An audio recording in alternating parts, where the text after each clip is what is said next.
What's up, dudes? Welcome back to another episode of Rhomas Men's Team. Pretty simple. We are a group of guys helping each other make progress towards each other's goals. If you're new to the channel, awesome and welcome.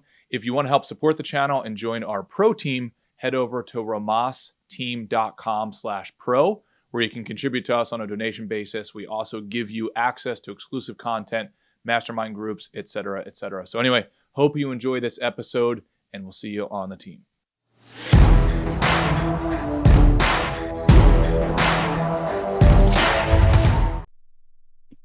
Mr. Ray, what's going on, brother? Hello, Wes. Good. How are you? Awesome, man. Rhomas Men's Team, pretty simple. We help each other as men make progress on our goals. It's pretty interesting. I just got done talking to somebody, and real quick, I'm going to invite a bunch of guys up here. Don't feel like any pressure to come on. If you want to be vulnerable, let's do it. And we're open to wins, losses, obstacles, etc. And we will riff on the situation if you guys are cool with that. So I was just talking to, I would say, a very successful friend of mine, and he was talking about another successful guy. Probably I think he made like a couple million a year or something like that. And he was talking about using a heuristic as his sort of career secret sauce. And I really like heuristics, which is just like big categorical ways of solving a problem. And so for him, his heuristic was, I turn the lights on.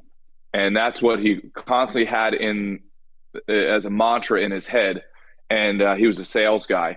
And every time a new alpha sales guy tried to come into the company, he always tried to get in earlier to the office than this guy. And it eventually got to such a competitive point where this guy, the big alpha guy was getting in at 4 a.m. in the morning. And he would do that for about a week just to make sure, that the newbie didn't encroach on his territory.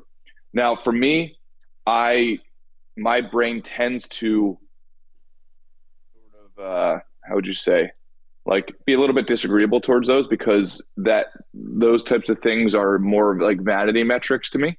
But I will say, man, for work, I feel like it's relatively applicable, right? It's like, I'm just going to sit there for 2 hours and do it. One could argue, it's like, oh, well, if you sit there for 2 hours, doesn't mean shit. What matters is if you actually do something in those 2 hours, let's say of a focus time. But the reality is, you could probably track that heuristic, and probably with pretty strong correlation, you would see that some shit's getting done. Similarly, with the guy who shows up at 4 a.m. in the morning, probably a good heuristic metric to track whether or not who's on the top. Do you know what I mean? Yeah, I mean, in practical terms, the guy who shows up at 4 a.m. is probably not bringing a sleeping bag and sleeping in the office till 8, right? That would be just a quantity over quality kind of situation. But I'm sure it's not just who clocks in first. I'm sure he's following all kinds of metrics in terms of sales, in terms of calls placed, in terms of cold calls, in terms of outreach, in terms of all the inputs. So I think that especially when you're starting a business, and I am 3 years in now, so I would still consider it this is a game I want to play for the rest of my life, right? So I would still consider this early days in a good way. And there is no substitute for being the first one in the office, or putting in the hours, or working as much as possible in the early days. That's what I understand. Yeah, exactly. And I think, so I'd like to throw it around. It's and I know it's more, maybe a bit more of an abstract or cerebral topic, but I do think it's really important, because I think, there can be a certain amount of friction that is caused. Let's say if you try to have too many things to track, or too many goals, to the point where it's you just feel like you're just constantly chasing your tail, versus the big categorical things. For instance, I would put weighing yourself in the morning, which we have on the scorecard. I am very aware that to the decimal science of body fat percentage, which that is what would be more right, or less the health metric. But the reality is measuring body fat percentage is not exactly easy, or at least it's not as easy as stepping on the scale every morning. I also know that stepping on the scale, right, depending on if you had more water or more salt the night before, is going to dramatically impact the scale. But over the long term, that heuristic, I think, is an incredible sort of biomarker of whether or not you're being successful in your health journey, if that makes sense. Arjuna, let me throw it over to you. What are your thoughts on directionally, like heuristically and directionally seeing if you're pointed towards true north rather than to the decimal measurement of certain things? Does that make sense? Are you talking about kind of like on a micro macro level, being like hyper focused on the smaller steps rather than like bigger picture steps? So actually, I think we're saying, I might be saying the opposite of like, if you're being in particular, if you have some sort of friction of starting something or not going down the road of accomplishing a goal because you feel like it's too complicated. Well, I don't think it's that complicated at all. So for instance, I want to be an A+ player in my career. Well, you probably don't know how to do that yet if you're just starting out. But you know what you do know? You know that if you show up early, you put yourself in a better chance of being more successful. You know, you might not know how to count calories, or you might not know all of the details about macro and micronutrients, but you do know that the less potato chips you eat, the more probability you're going to have in your favor of losing weight. Do you know what I mean? So, because I think that gets in the way of a lot of people. Like, I don't know all of the playbook, so therefore I'm just not going to do it until I'm fully ready. It's like, how about you just go to the fucking gym, and then you'll figure it out from there. Gotcha. Yeah, I mean, it's like kind of like, you know, practicing your 1-2 rather than just daydreaming about being the heavyweight champion of the world or something like that kind of 100%. stuff. Yeah, I'm all about that. I mean, I still have delusions of grandeur in all of my ambitions, but at the end of the day, I'm still at the parkour gym with the 10 to 13-year-olds practicing vaults with some guy who's a trainer who's younger than me, because those are the steps that I have to take in order to get to, you know, flipping over the buildings or whatever it may be. I think those are all very important. And I feel fortunate enough to be out of my own way to where my relationship with my intuition is so clear that my whole sphere of ambition is all like, I can see the nucleus in pretty much all of my micro decisions, even the difference between like going to this program that gives free organic food that's going to get thrown away from farmers markets to going and spending money on food. Like I can feel all those steps, whether they're either taking or expanding on whatever those North Star goals are. I can't get away from it. Every choice I make. Yeah, and like to your point earlier, I like Wes. I like how he said, "Get out of your own way." That was great. Yes, and that's the thing, because I mean, guys like me, I will go into the eternal abyss on minutia. Right. And like, so my natural state is to fully understand how the watch works before I even look at what time it is. You know, and if I can't articulate like out to the fifth decimal place of how that machine works, I almost like my brain just like, well, I'm not going to fucking play the game because what if this, what if I fail? What if I don't, blah, blah, blah, blah, blah, blah. It's like, just fucking show up. How about that? We start at that high level metric. Phil, let me throw it over to you, brother. What are your thoughts on this? I hope my connection is good enough. I feel like I'm breaking up right now, but yeah, I think I constantly think about a lot more than I should. Think about like how many times in the past when I've made up like reasons why I can't do X, Y, or Z, and then in hindsight, it's just like crazy. It's like just like crazy how much of a delusion that is, because it's just never the truth. It's like you can always make little small steps towards it. But one thing that one of the main things that this kind of brings to mind for me is like small, like that whole thing about how 10,000 hours makes a master or whatever. But the true statement there is like 10,000 hours of serious study in which you know when you're failing or succeeding is what makes a master. Like that's the important part, is knowing it seems like the most important thing in skill acquisition is is going through the cycle of doing a thing, being unsure, trying to do the thing, and then knowing definitely as possible whether you succeeded or failed and how much you succeeded or failed. And then literally you want to go through that cycle as many times as possible. That's how you get better at things, is when you know for sure, okay, I did this and that was a success or was a failure or whatever. And you can't know for sure with certain things, but I think this is especially a problem in video games, because people think nowadays, games are made by literally like 500 people, and they cost like $1 billion.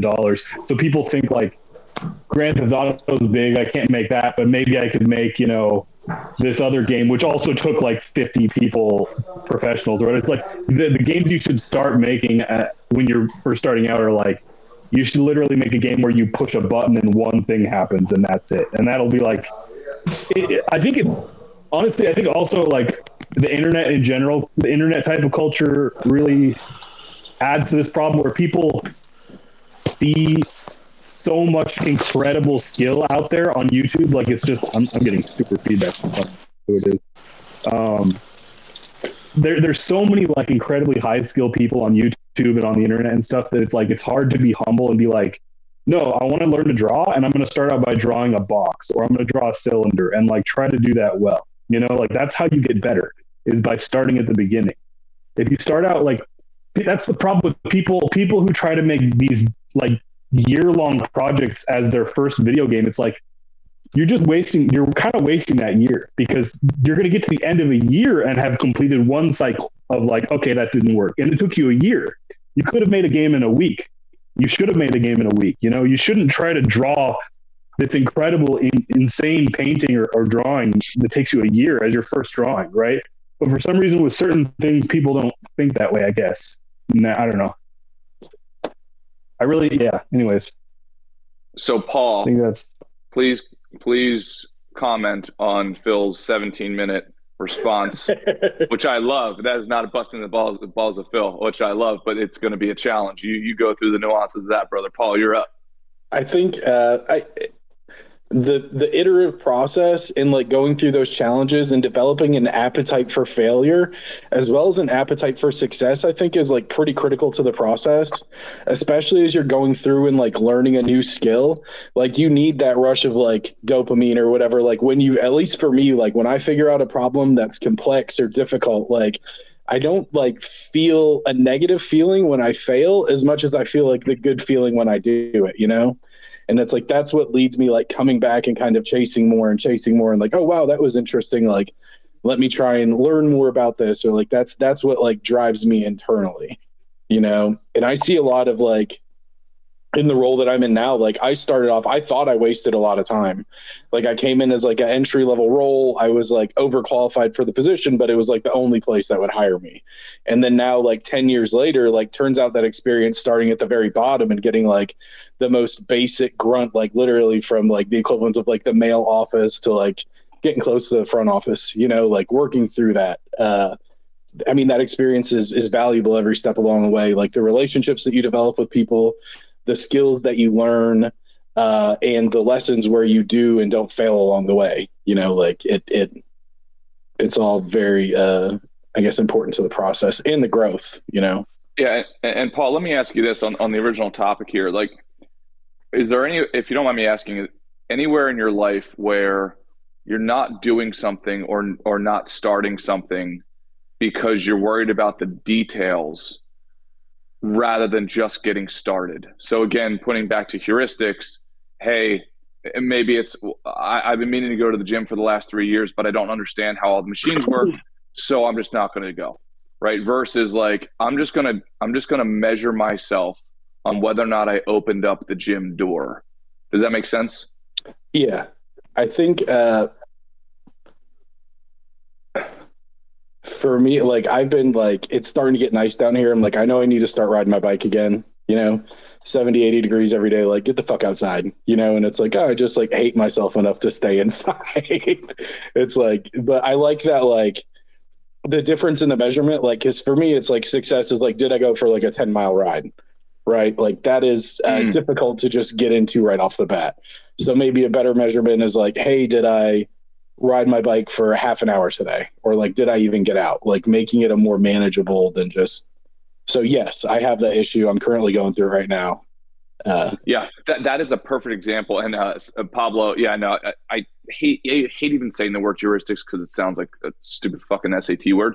But it's like how I think about it in my mind. So I'll read the definition here just in case anybody is wondering. So a heuristic is a technique or any approach to problem solving that employs a practical method that is not fully optimized, perfected, or rationalized.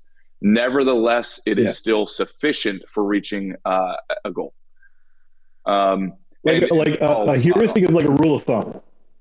Yes. A heuristic is like literally like a rule of thumb. It's like it's not a definite procedure. It's like a general direction of like, yes, this is good, but we don't know exactly.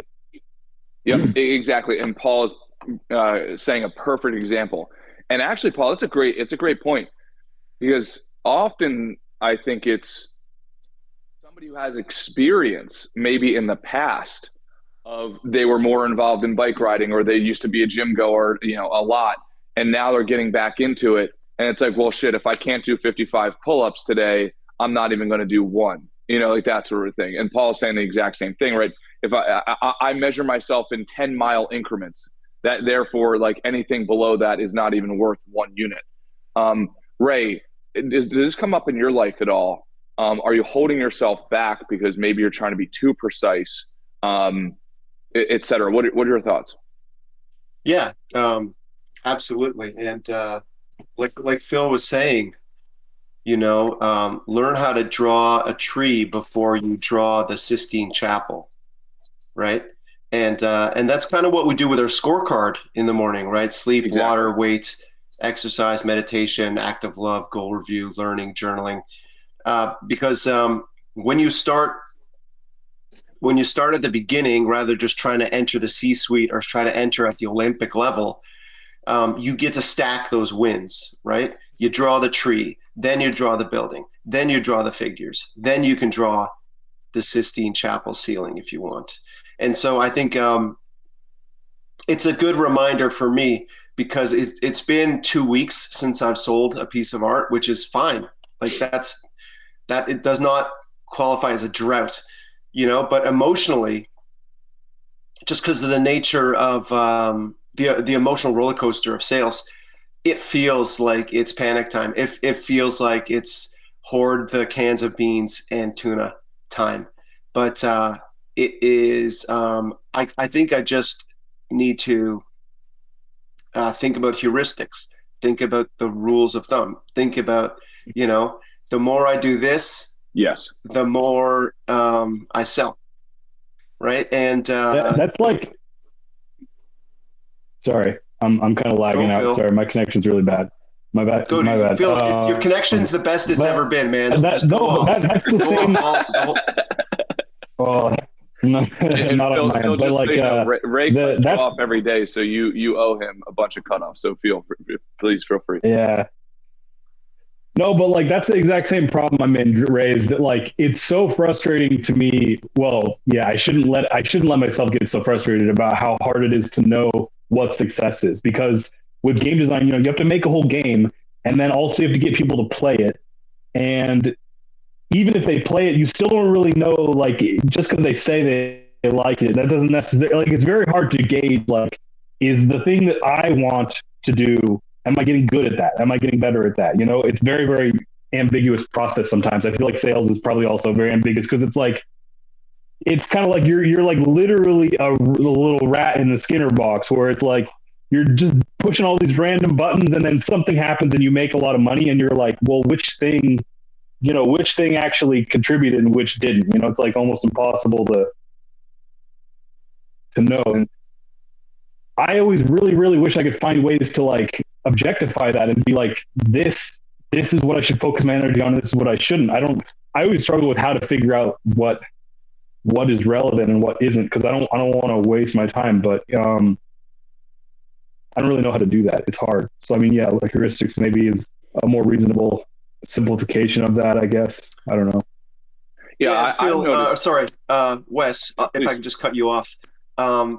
This conversation is a reminder of how important it is for us to come up with a work scorecard, because like Kaizen just said in the chat, the scorecard is also great North Star when shit gets crazy and life is in chaos. So our scorecard is a great way to ground yourself, do your fundamentals, do your good habits, and stack your wins. We really need to come up with one, right? Which is, I mean, it'll be maybe it's going to be harder, maybe not, because people have such varying jobs. But if we can come up with like the 10 things you have to do every day, related to work, in terms of that kind of narrow definition of success, I think that would be a very easy answer to give anyone who is stuck in their head like Phil and I, or needs to get out of their own way like Arjuna and I. Oh, I can tell you right now, if anybody's looking for a quick little cheat code on work productivity, and I've said this many times on here over the past, is like turn off all distractions, focus for 2 hours. And just that fucking journey, like I promise you it'll take you 6 months to actually do that. Right? Like zero distractions, like make sure you pee before you do it. And like I'm zooming in, and I don't care what craft you're in, doesn't matter. Right? Like just pure focus at the highest quality work you could possibly try. Man, it took me like probably a good fucking year to be able to get even through like one rep of that, continuously. Kaizen, this topic, brother, if you've been hearing it, what are your thoughts? Yeah, I think it's like when you go bowling. If you take kids bowling and they haven't figured out how to not throw a gutter ball, so you're throwing up those little bumpers on the side, and you have those guideways, so they kind of get the idea of how to figure out how to bowl. It's basically you're like setting up that, so hitting those main things. And like I said, with the scorecard, there's always going to be just random variables that come into play all the time. Like everybody's life is just constantly one challenge after another. You're either in the middle of one or getting ready to start another one or finishing one. So it's like all the time. But if you're like, all right, if I do this, no matter what else is kind of going on or happening, and that will allow me to kind of take care of these things or put myself in the best position to where I can manage all of these XYZ things happening. Because if you don't, it's easy to kind of get like wrapped up in the tornado of shit, but rather you're fighting to ground yourself and be like the eye of the storm with everything going around you, to where you can kind of like, all right, if I can control anything, it's this. I'm going to do this, and that will kind of make everything else a little bit easier to manage. Yep, completely agree. And I want to acknowledge Jake saying over here, said, this has been a huge hurdle in my dietary struggles. Eating an incredibly restrictive diet seems so daunting, and has been. But starting small, the dominoes start to fall and everything becomes easier and easier. And that's a perfect example of like, hey, I need to lose a little bit of weight, so I'm going to go on this incredibly restrictive diet. That's like, I think I didn't work out for a long time before, and I went to do P90X, which is like, for me at the time, felt like a fucking military exercise, coming from like a couch potato, like 6 months injury or something like that, and it's like, just setting yourself up to fail. All right, I want to take a hard right turn here and see if this topic lands, because it hit home for me recently. Ray and I were talking to another buddy of ours yesterday, and he cracked out this Deion Sanders quote, because we just went to New York City and we're like around the financial district, et cetera. And you got like pure killers there. Like people are like saying, I want to be the best at everything at all times, so that that I'm better than you. Like that's their whole vibe. Like very much Kobe Bryant style, And one of the topics that came up was this Deion Sanders quote, which, Ray, I know is grammatically incorrect, but it was, what was it, Ray? Look good, feel good, play good. And I wanted to have a little bit of a rallying cry. And another way to say it, Wes, is if you look good, you feel good, then you play good. but that doesn't cure the play well. Correct construction at the end, but I think the magic is in the repetition of y'all look good, y'all feel good, y'all play good. It's anyway, we get it. Yeah. So and Patty P just put the nail in the coffin and then get paid good, you know. So I want to have a little bit of a rallying cry around this because I'm curious as a team of the male species, I feel like we got to step it up in how we look. You know, it's like on a scale of 0 to 10, right? Are you putting as much effort into how you appear out there to the world? By the way, not that you have to sell out in any version of what somebody else wants, but if you had to create your own logo of you, are you showing up as that every day? Or is it, I'm just waking up and rolling out of bed because I let the alarm go off 15 times? Yeah, there you go, Ray. I'm glad you asked, Wes, because that really struck a chord with me as well yesterday. I was in Venice for a week for the Venice Biennale, which is like the art Olympics. And so I dusted off all of these, hold on, Pocket Square. I dusted off all of these pre-pandemic Don't forget the loafers. Clothes, right?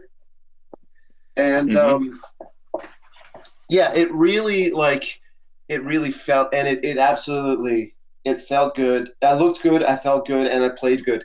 Like it was, if we want to argue that it shouldn't matter how we're dressed, well, that we can have that argument, you know, till the cows come home. But really, when the way you dress, you are telling people how to treat you, right? Or you are telegraphing or communicating what your job is, either the job you have or the job you want. And so, like, it's an opportunity, again, just like the way we tell our origin story, the way we dress is an opportunity to communicate the story that we want people to hear, not the story that life has forced upon us, right? So it makes me think about the beard too. And I know you and Colin told me to give it a couple more days, but I think looking like some people can pull off the beard, and I don't know. I wonder, I do look like a bit of a cancer patient the way it's patchy and everything, you know. So I like it, dude. I know. We got everyone else on the call is on Team Beard too, but like look at Paul. I mean, the guy's just like, there's like a Sasquatch sighting in the middle of this call, man. Like I wish I could have that full. I wish I could have that full coverage, dude. But anyway. Go ahead, Wes. So that also resonated with me. So no, I had something. I had a question for Wes, but I don't want to cut you off, Wes. What were you going to say? Please go for it, brother. So I mean, obviously, you know, I look like shit on all these calls. It's because I don't try at all. Obviously, I mean that's the straightforward answer is I don't try at all to fucking look good. I have so many hangups about clothing, and I know probably 99% of them are bullshit. But let me give you my main hangup right now is that, like, dude, honestly, it's so embarrassing to even admit this, but when I see someone, not everyone, when I see a lot of people that look really nice, like well dressed, like I get really like aggressively angry, and like it's so pathetic the way I feel about them. I'm like you're a fucking bitch, like fuck you, like that's my emotion. And it's like it's ridiculous that I feel that way because it's obviously insecurity, or it's at least some degree of insecurity. But look, okay, so let me get to my fucking point. One of my main hangups with dressing nice is like, and like I said, I know this is probably ridiculous bullshit, but I just want to hear what you have to say. Like, I feel like so many I feel like the negative side of appearance is like faking it till you make it, but a lot of people never are trying to make it. They're only doing the faking it part, you know? And it's like that's such a big thing these days, is like projecting, like because the internet allows you to so easily curate what you put out into the world visually, like it's so easy to like fake it and just always be faking it. And I'm like, I feel like that's part of why I've like convinced myself that like I don't even want to try about all this stuff, is because like I don't even want to be anywhere near that world of faking it at all. Like I want to be like, I don't know. Does that make sense? I don't know if I'd explain that well. But no, 100% it does, dude. No, and that's exactly why we bring this stuff up, so we can kind of sort of tease our way through all the details. Kaizen, I want to respond to Phil, but I first want to throw it over to you because I feel like, given your background and study hobbies, et cetera, and your prior profession, et cetera, you've got to have some interesting take on this. Mm-hmm. Yeah, that's it's a topic I don't think gets addressed a lot. There are some, like, you'll see like Instagram pages and stuff on it for like men's fashion and stuff. This isn't like some what is it, gay eye for the straight guy. This isn't like blouse talk. This is make yourself presentable so you don't look like a homeless piece of shit and people treat you like you're a crazy, insane person.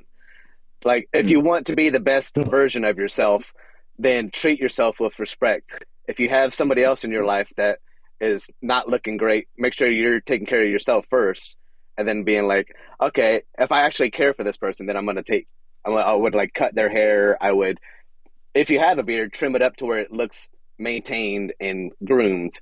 Like if you have a dog that has mange and it's got fleas and its fur looks like crap, then people would probably call like PETA or saying you're abusing the dog. If that's you, then you need to start like, okay, I need to shower regularly. I need to wash my legs in the fucking shower, dudes. I need to wash my feet in the shower, dudes, because I know most of you guys don't do it. You need to brush. You need to floss. You need to do all that shit. And then it's not that big of a deal when you want to go out. I brush my teeth, all right? I'm not trying to say this shit. Jesus Christ. I brush my teeth. What the? This is all dudes. I've had this talk so many fucking times. It's every dude. And that's why I'm saying it. The fashion stuff, find what fits your body style.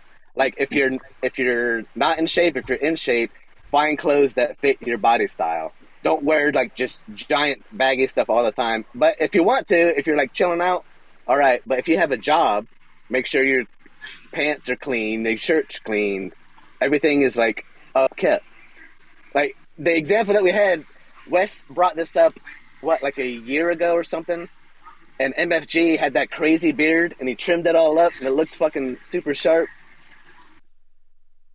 So when you look, like when the quote, when you look good, you have a lot more self-confidence in yourself. So people will automatically be able to sense that from you. So whatever it is that you're doing, like if you wear a suit, when people have these pictures on their Facebook of them going to the one wedding a year where they actually wear a suit and tie, and that's their one picture for the year where they actually look decent. Well, if that's how they feel at that time, you think they've dressed up, they're feeling probably their best, you can do that all the fucking time. That doesn't have to be like for a special event or something. That can just be, hey, it's Monday. I'm not feeling that great, but there's one thing that I can control.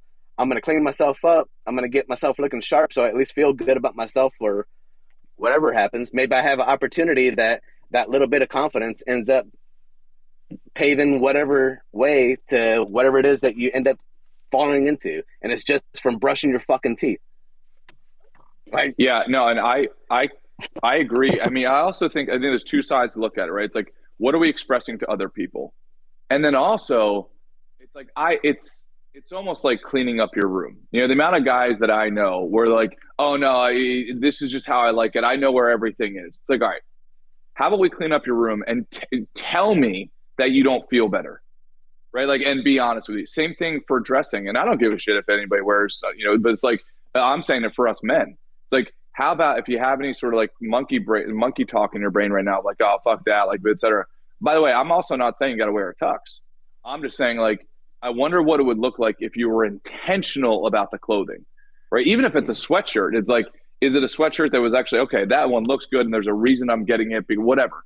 I dare somebody who has chatter in their brain with this right now to just go out and try it, right? Like go out and try getting the haircut, go out and try and tighten up the clothing a little bit, like be intentional and just see if it for nobody else. Don't even fucking go out in the world. Just look in the mirror and tell me whether or not you feel good. Paul, let me throw it over to you, brother.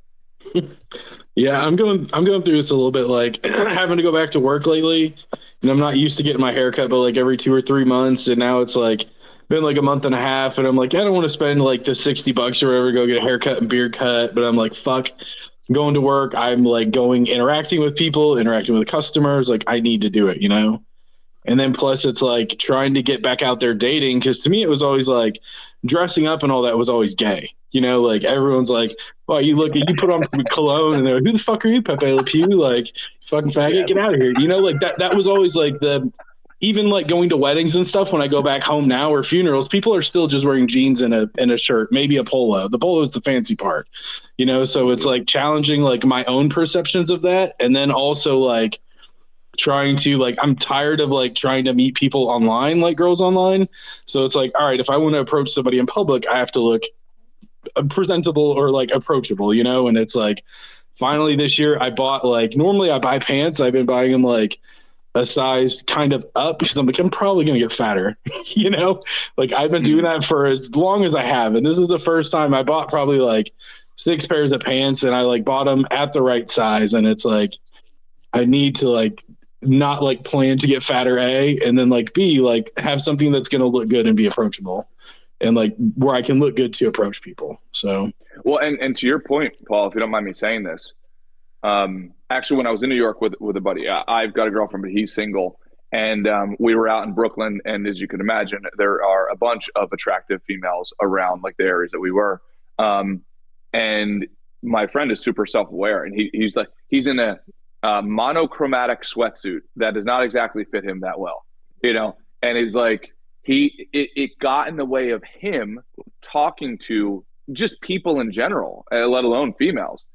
And the takeaway that he had is like, oh shit, man. He's like, I didn't realize how many opportunities I have in front of me, but I'm just not ready for them for no other reason than that I'm not taking advantage of the things that I could control. And my attire is something I can control. My hair is something I can control. My beard, et cetera, et cetera. MFG, let me throw it over to you, brother. What's your perspective on this? Our favorite Boston psychologist, MFG. Let's do it. Well, these days I'm a very high fashion individual, as you can tell.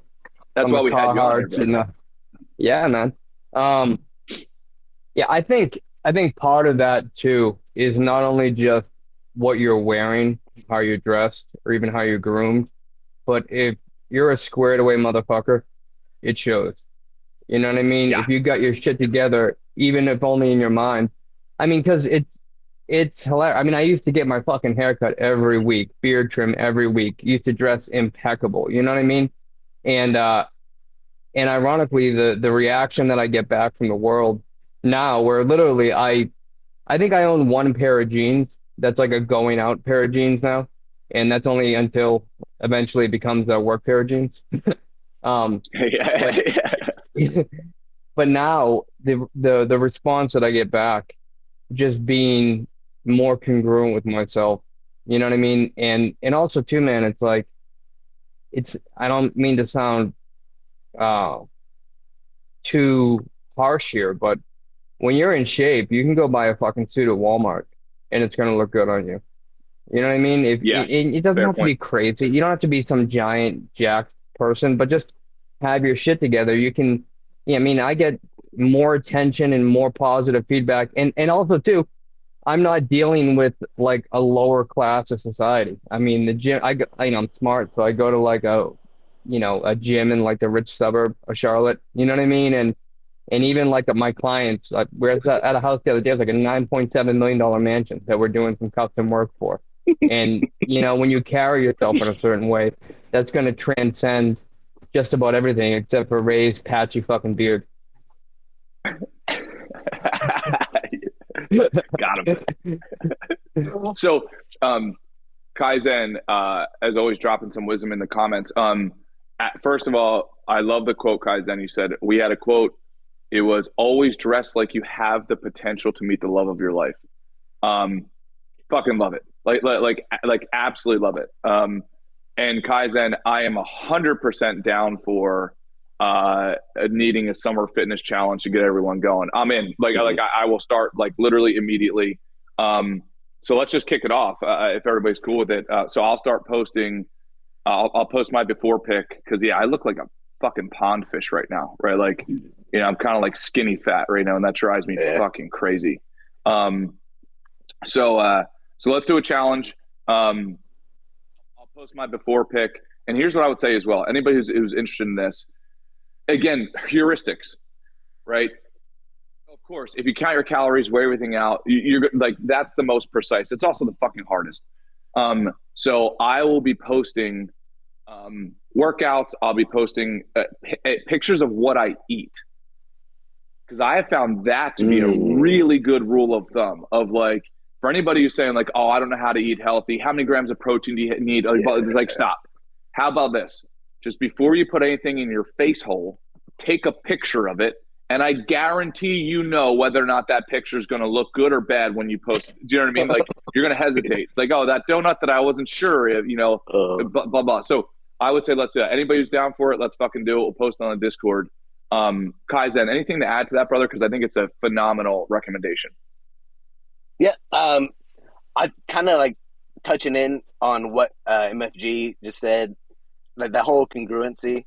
So a lot of this stuff, if you haven't done it in a while, and a lot of people get into this thing where they'll beat themselves up. Like maybe you used to work out and you're like, I could do 100 push-ups in a row, and now you can barely do 5. Well, if you do 5, that's better than nothing. If like a lot of these, like myself included, I took time off where I didn't get to go to the gym, and I lost a lot of the gains that I had, so I kind of have to start back over. But it's not going to start day one going in there and blasting this out. If you do a little bit, that's better than nothing. And each one of those is going to be progress. And dude, I'm so fucking pumped because I know everybody in here is going to be killing some shit. The last time that we had the running challenge, everybody was out running, throwing miles and stuff up there.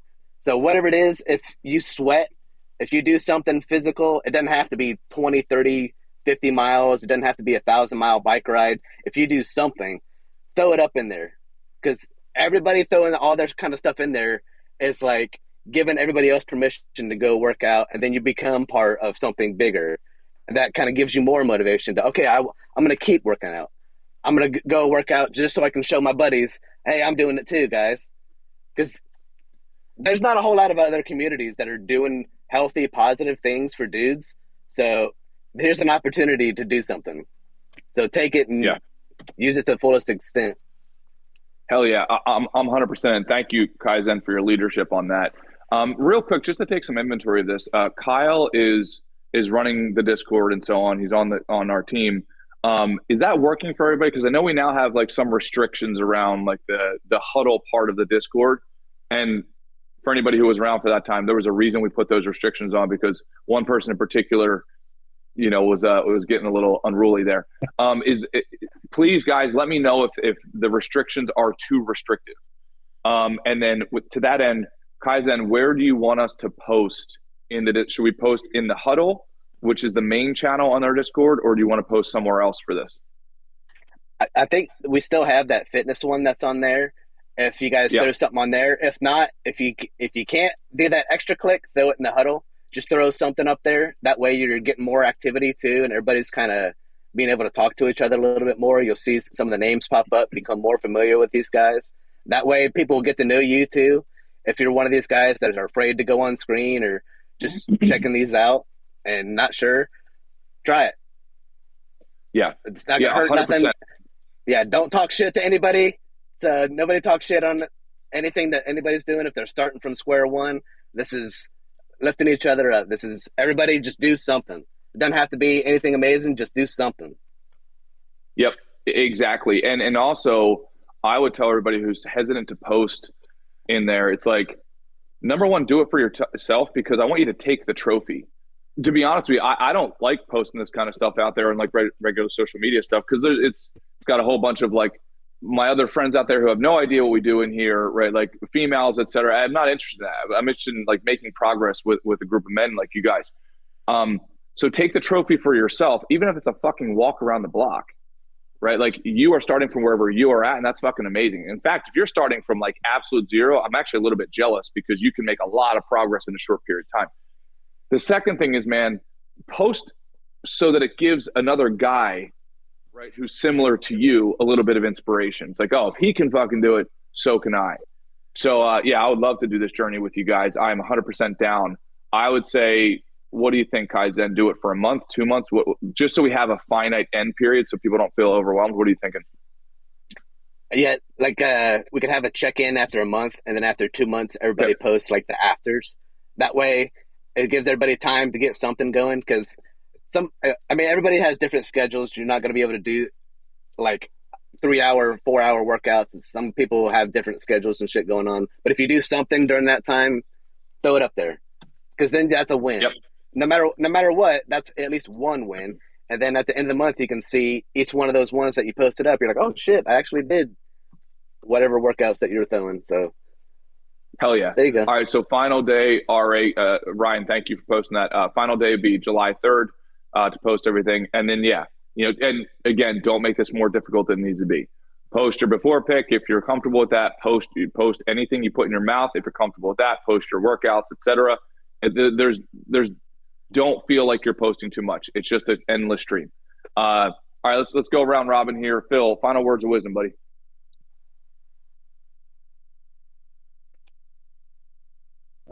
Yeah, I'm just gonna make it easy. I was thinking, Paul, when you were saying you were gonna go hiking, I was thinking, yeah, you're totally right. Obviously, to not want to do like an insane amount of workout, but also make it fun. Just make it fun.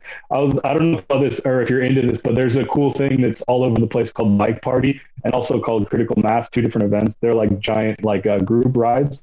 So it's pretty fun to, just be in a huge ass group of bikes. It's fun way to get some exercise. But yeah, I'm just going to try to make it easy and make it fun and enjoyable. Oh yeah. Paul, let me throw it over to you, Beast. Yeah, that's a good point too. Cause like hitting like that 10 mile was like my minimum success for last year when I really got into it. And it's like, you can't just pick up where you left off after like not doing anything for 6 months. So going to keep that in mind and just like do something, just get the fuck out. So appreciate the opportunity to share and just the opportunity to be mindful today. So thanks, guys. Oh, yeah. Ray, let me throw it over to you, bud.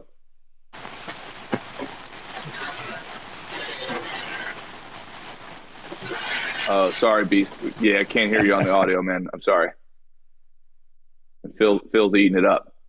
MFG, let me throw it over to you, brother. Yeah, man. It's just especially when it comes to things like working out, when you're taking on a new challenge, I think that we oftentimes dismiss the power of vulnerability, you know what I mean? And opening up to someone else. Because sometimes when you have those thoughts like, oh, 10 miles is the bare minimum, you know what I mean? Now I can't do that. It's so easy to have this all or nothing mentality.